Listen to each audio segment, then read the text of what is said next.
You can walk. The house is mine. The bank accounts are mine. Everything we built, mine. The board is waiting. It's time you took what your father left you.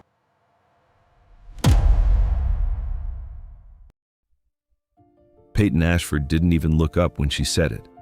She slid the folder across the table like she was tossing out trash. Dawson Kessler read the papers once. He pulled off his wedding ring. He set it down without a sound. Then he walked out of the courthouse into the cold Cincinnati morning with nothing but a work jacket and a truck with 200,000 miles on it. That lasted 3 minutes. A black car, long, armored, silent, rolled up to the bottom of the courthouse steps. The back door opened. Walter Cade stepped out. Walter Cade, one of the richest builders in America, in a coat that cost more than Dawson's truck. "The board is waiting," Walter said. "It's time you took what your father left you." Inside the courthouse, Peyton was still celebrating. She had no idea what she'd just let go of, and she had no idea what was coming for her. Dawson Kessler had gotten up at 5 in the morning for 15 years straight. Not because a boss told him to, because 5 a.m. was the only hour a building told the truth. Before the crews showed up, before the noise, before anyone could hide a crack behind a fresh coat of paint. He walked job sites alone with a flashlight and black coffee. He pressed his palm against beams. He listened to floors creak and knew exactly what that creak meant. He was 39. His hands were rough. His jacket had his name stitched over the pocket, the thread going soft and frayed at the edges. He didn't own a suit that still fit him. He'd never needed one. His current job was the Foundry District, a stretch of 100-year-old brick warehouses the city couldn't agree on. Half the council wanted them bulldozed for glass towers. The other half wanted them saved. Dawson had been hired to find out which parts could survive. What nobody knew, not his crew, not the city council, not even his own wife, was that the ground under those warehouses was tied to a deal his father had signed 20 years earlier. A deal that was about to matter more than anyone could guess. Dawson had always known. He'd never said a word. Harper Voss ran housing programs for the Foundry District. She'd worked with a lot of contractors. Most of them treated her like a speed bump, something to smile at and drive past. Dawson was different. Months earlier, he'd caught a subcontractor using cheap steel rebar to save money. Fixing it cost 3 weeks and a small fortune. "It'll hold for 20 years, the subcontractor said. "The families living here deserve 40, Dawson said. End of conversation. Harper had watched him from across the site that day and thought, this one's not like the others. She didn't know about his father. She didn't know about the 15-year condition buried in a trust file. She just knew he showed up before everyone and left after everyone, and never once made her feel small for caring about people instead of profit. She never told him that. It didn't seem like something he'd know what to do with. Peyton had married Dawson 11 years ago, back when she was a junior coordinator at a marketing firm, and he already ran his own crew. She loved his steadiness then. Somewhere along the way, steady started to feel like stuck. Her career took off. She became head of communications at a glossy real estate firm. Her dinners got more expensive. The people at those tables talked about square footage in the millions. When she brought Dawson, she'd catch herself staring at his rough hands around a wine glass and feeling something close to shame. "My husband, he does restoration work," she'd say, in a tone that meant not really relevant. Dawson heard it every time. He let it go every time. What Peyton didn't know was that her husband wasn't small. He was hiding on purpose. His father had built a 15-year condition into his inheritance. Prove yourself in the dirt before you're handed the keys. 2 years were left on that clock when Peyton had married him. He'd thought about telling her. He decided not to trick her, but because some private part of him needed to know if she loved him, not the man he'd eventually become. He told himself he'd tell her when the time was right. The time came too late. Chase Merrick showed up in Peyton's world 18 months before the divorce. Polished, practiced, the kind of charm that isn't natural, it's rehearsed. "You're the smartest person in every room you walk into," he told her. "Dawson's holding you back."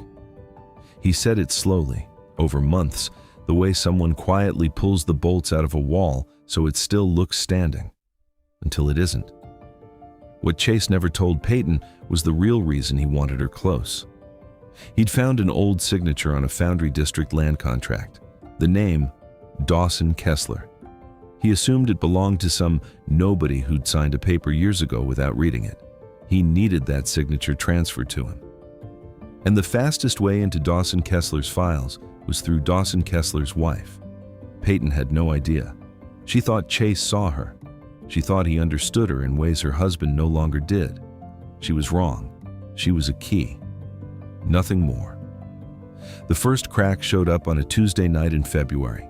Peyton set a folder on the kitchen table. "Refinancing papers," she said. "Better rate. We need to sign tonight." Dawson read the way he always read, slow, corner to corner, hunting for what didn't belong. Page 3 had the wrong parcel number, not their house. A Foundry District land ID, one he'd stared at in project files for 8 months. He set the folder down. "I'll look it over in the morning." That night, he photographed every page and sent them to his sister. Dawson Kessler worked as a financial investigator out of Chicago, sharp, blunt, allergic to sugarcoating. "2 of your signatures were digitally copied," she told him the next morning, "lifted off old contracts. Whoever did it was careful, but not careful enough.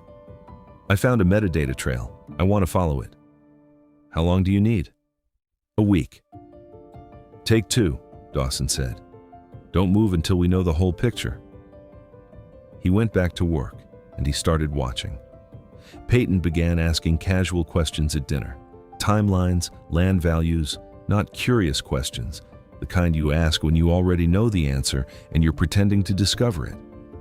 Someone was feeding her questions to ask. She had no idea he'd noticed. Devon's report landed on a Friday. The forged signatures traced to a shell company. That company connected through 3 layers of paperwork to an account controlled by Chase Merrick. And Peyton had opened Dawson's locked home office at least 4 times in 6 weeks. Dawson sat with the report a long time. Then he filed it away and said nothing. 3 weeks later, Peyton filed for divorce. She brought a lawyer and a list, the house, the savings, a slice of his company's future earnings. To her attorney, it was a simple story. Long marriage, drifting apart. She never mentioned the documents. In mediation, she looked across the table and said what she'd clearly rehearsed. "Chase is waiting outside. He's taking me to dinner tonight." She let it sit. "A man who fixes other people's broken walls can't give me the future I deserve, Dawson. You never could." Dawson looked at her for a long moment. Then he signed. He took off his ring. He set it on the table between them, stood, and walked out without looking back. The limo was waiting on the courthouse steps. Walter Cade explained everything on the drive to the Cade Kessler Holdings Tower. A group of investors, hidden behind shell companies, had spent the last 14 months buying up shares.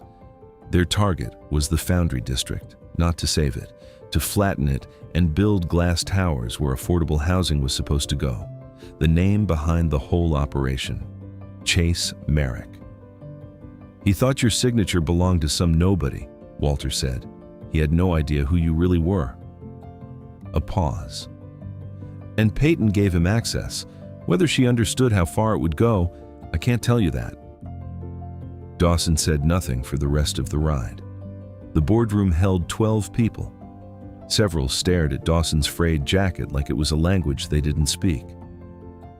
"I respect your father's terms," said Bradley Osgood, silver-haired, third-generation money.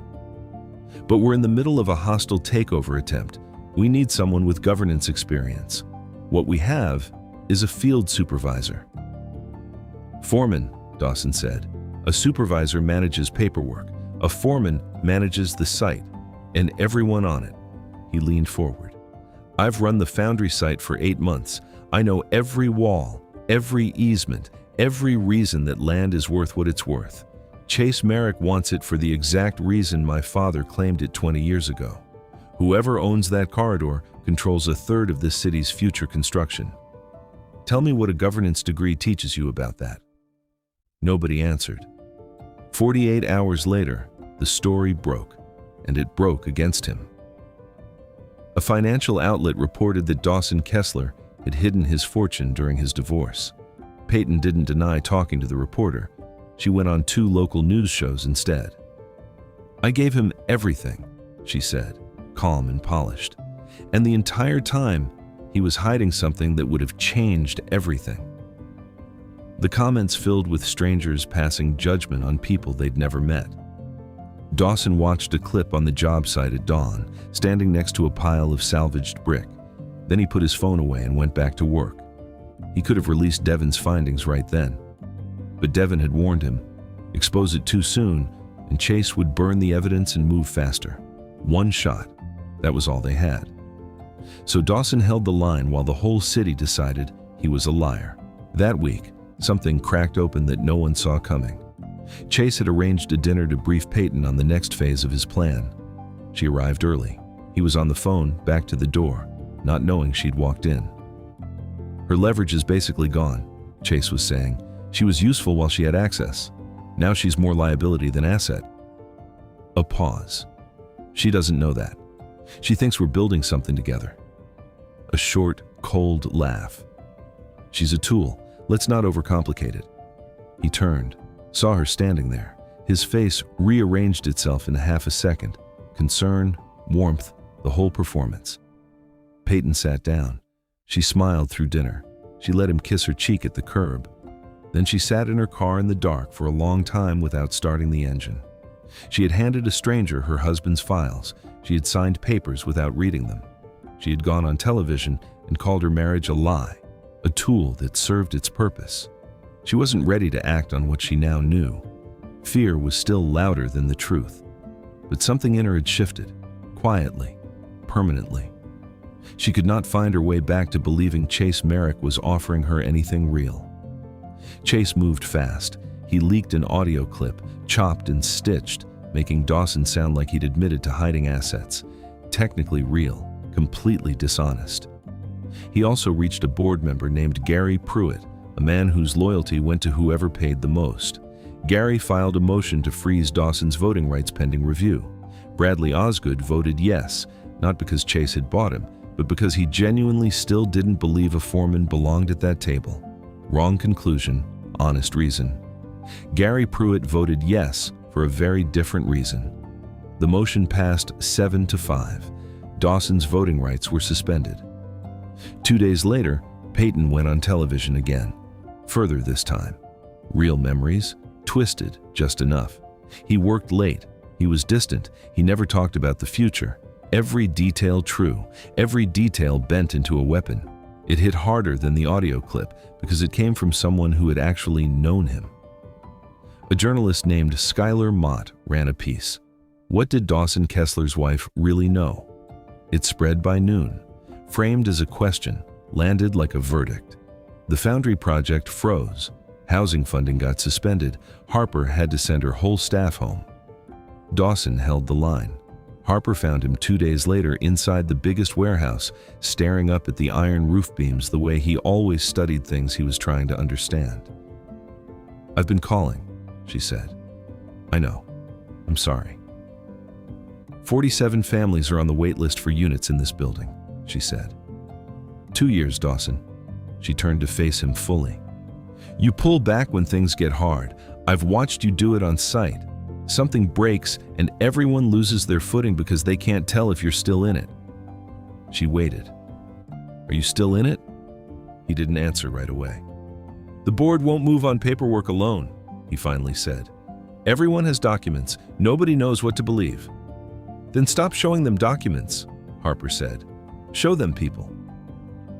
Something shifted between them. Quiet, no announcement, just two people finally looking at each other at the same moment. "I know exactly who to call," Harper said. Dawson made 4 calls that night, an engineer named Nate Calloway, a community organizer named Talia Brooks, a foreman named Dre Fulton, whose mother lived 2 blocks from the site, and a retired contractor named Hank Dobler, who'd worked with Dawson's father for 11 years. "I need you at the board meeting tomorrow," he told each of them. "Not to argue, just to tell the truth about what this place means." None of them hesitated. Then the plan nearly fell apart. That night, Walter Cade was rushed to the hospital with chest pains. By midnight, he was in intensive care, his most powerful ally gone, overnight. Devin called at 11:15. "How solid is what we have?" "Solid enough to raise doubt," she said. "Not solid enough to close it. The real proof is on Peyton's phone. Chase's messages, voice memos, transfer records. Without it, we can question the signature. We can't prove who made it." Dawson called Peyton. "I need the phone," he said. "If I give it to you, what happens to me?" "I can't promise you nothing happens. That's not mine to promise." "Then I can't give it to you." She hung up. The board met at 9 the next morning without Walter. Chase presented the forged transfer document as proof Dawson had already agreed to give up the development rights. Gary Pruitt moved to accept it immediately. Dawson asked to speak. "Your voting rights are suspended," Bradley said. "You're an observer." "Then I'm observing," Dawson said, and sat back while Chase laid out his case like a man who already knew he'd won. The vote didn't go Dawson's way. He was stripped of project oversight. Chase's group got temporary control for 60 days. Housing funding stayed frozen. A bank rep on the call warned they'd start loan recall proceedings within 24 hours if nothing changed. Dawson stood up, buttoned his jacket, and walked out. Down 12 flights of stairs, out into the gray afternoon. He crossed the street and walked until he ended up where he always ended up, the Foundry District. The gate was locked, a notice hung on the chain link. He'd received his father's legacy on a Monday morning. By Thursday afternoon, it was already gone. He stood at the fence a long time. Somewhere behind it, a loose piece of scaffolding tapped against brick in the wind. Small, steady, the same sound he'd heard 8 months ago on his first morning here and never gotten around to fixing. Footsteps on the concrete behind him. He didn't turn around. "Figured you'd come here," Harper said. Neither of them spoke for a moment. The scaffolding kept tapping. 47 families, he said. 47 families, she confirmed. "You told me I turned silence into a wall," Dawson said, "that I pull back and take everyone's footing with me. You were right." He shook his head. "My whole life I called it discipline, but I've just been hiding from the cost of being seen." Harper looked at him steadily. "So don't." 2 words, no cushioning, just the expectation that he could still stand up. He called Devin. "I need everything formatted for people who aren't lawyers, plain, clear, by 7 tonight." "I can have it by 5, Devin said. "What changed?" "I stopped waiting for the right moment." He confirmed with Nate, Talia, Dre, and Hank, not speeches, just the truth. At 10:15 that night, his phone rang. Peyton, no hello. He booked a flight, 6:30 tomorrow morning. I found it on a shared calendar he forgot I still had access to. A pause. Her voice was tight, controlled. "There are contracts, internal ones. My name is on them as the person responsible for the document transfers, not his, mine." Another pause. "He was planning this from the start. If it all falls apart, he flies out, and I'm the one left holding every piece of paper." "Peyton." "I heard him," she said. "Weeks ago, on the phone. He called me a tool, said it like a fact. I kept telling myself I misunderstood." Her voice cracked just slightly. "I wasn't misunderstanding, was I?" "No," Dawson said quietly. Silence stretched on the line. "I don't expect you to protect me," she said finally. "I know I don't have the right to ask, but I need you to know. I didn't think it would go this far. I told myself I was just giving him context. A breath. I told myself a lot of things. What's on the phone?" Everything. His messages telling me what to take and when. Voice memos he made. Insurance, I think, in case people denied things later. Transfer records. A memo with both our names on it and his handwriting in the margins. She exhaled. I'm sending it to Devin tonight. All of it. Not asking for anything back. Why? A long pause. Because he was going to let me take the fall for something he built. Another pause. And because you never once tried to humiliate me, even when you had every reason. Her voice dropped. I don't deserve that, but I want to try to be worth it. Dawson didn't answer that part. There wasn't a version of an answer that wasn't either too much or too little. Send it to Devin, he said. Tonight. Already sending. The board reconvened at 9 the next morning on emergency grounds. Before Devin could speak, Dawson stood. Before you look at documents, he said, I want you to hear from 4 people. Bradley checked his watch. This is a board meeting, not a town hall. It's also a decision about a whole neighborhood, 5 minutes each, then you'll have everything. Nate Calloway went first, plain and simple. The warehouses were some of the soundest structures left in the city. Tearing them down would cost more than saving them. Saving them wasn't sentiment, it was math. Talia Brooks read 47 names, families, years waited, neighborhoods they were currently stuck in. 12 minutes. Nobody interrupted. Dre Fulton spoke shortest. His mother had lived 2 blocks away for 31 years. The neighborhood had already lost 2 grocery stores and a clinic. If towers went up, she couldn't stay. My father poured some of those foundations, he said. That building's still standing. That's not luck. Hank Dobler spoke last. Dawson's father told me once, the worst thing a builder can do is put up something that only serves people who can already afford anything. That's not building, that's decorating. He looked around the table slowly, then straight at Dawson. I know exactly one person in this room he'd recognize right now. He sat down. Then Devin took the room. She put 2 signatures side by side on the screen, one real, one forged, and pointed out 3 tiny differences most people would never notice. You don't need to be an expert, she said. You just need to be willing to look. She traced the forged documents upload straight to an IP address inside Chase Merrick's own office.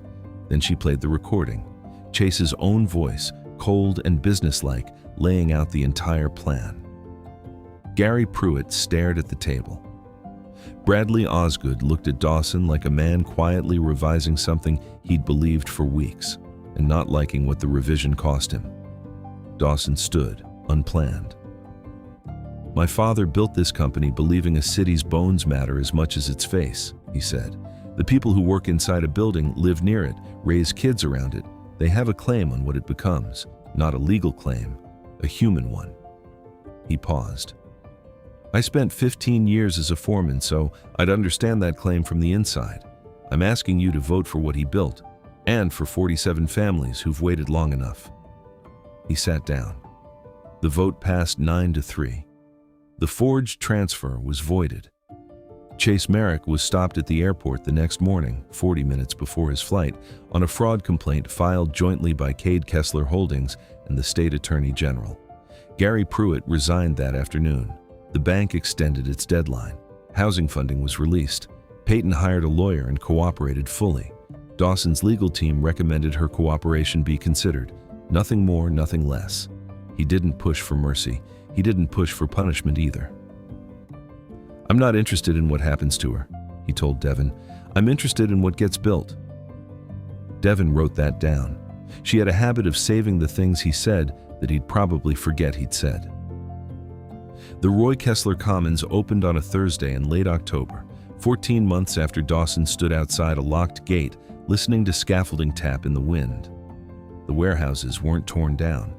They were restored, brick cleaned, iron beams left exposed on purpose, old loading docks turned into covered walkways. Dawson oversaw every inspection himself. Nothing got cut corners. 62 units of affordable housing, a trade school for construction work. 14 storefronts leased below market rate to local businesses, a resource center for working families. Walter Cade came to the opening, 6 weeks out of the hospital, moving carefully, watching from a chair near the back in a dark coat. When Dawson caught his eye across the crowd, Walter just nodded. The nod of a man finally seeing something finished that he'd waited 20 years for. Peyton came too. She stood at the edge, alone, dressed like someone who came to see the thing, not to be seen seeing it. When their eyes met, Dawson gave her the same small nod. Nothing more. Nothing more was needed. Afterward, Dawson and Harper walked through one of the finished buildings, the unit with the iron beam running the full length of the ceiling that Dawson had fought to keep when the design team wanted it gone for extra headroom. A family was getting their keys at the end of the hall. 2 parents, 3 kids, one sitting on a moving box eating a granola bar like none of this was his problem. "Can I ask you something?" Harper said. "What does it actually feel like owning something this big?" Dawson watched the mother turn the key, the door swinging open, the kids pushing past her into a space that was finally theirs. "Ask me a different question," he said. "Ask me what that looks like." She looked at him. "That," he said, "is what I actually wanted to own." His new office sat on the 3rd floor, overlooking the courtyard. He hung his old work jacket on the wall, frayed name, frayed pocket, next to a photo of his father on a job site in 1987, squinting at something just out of frame, already knowing what he was going to build there. On the corner of his desk sat a small wooden box. Inside it, his wedding ring. He never threw it away. He kept it somewhere he'd see it, not as a wound, but as proof that a chapter had happened, had ended, and had made him into whoever was sitting in this chair now. He opened the day's first file. Dawson Kessler didn't win because someone handed him something. He won because he spent 15 years earning the right to hold it, and because, when it was all taken from him in a single afternoon, he stood up one more time than anyone expected him to. People who underestimate you rarely think they're wrong until the building is already standing. And the ones who called it weakness never once helped pour the foundation. Thanks for watching. If this story moved you, don't forget to like, comment, and share to support the channel. Every view helps us create more powerful stories. Thank you for being part of the Fat Sage Stories family.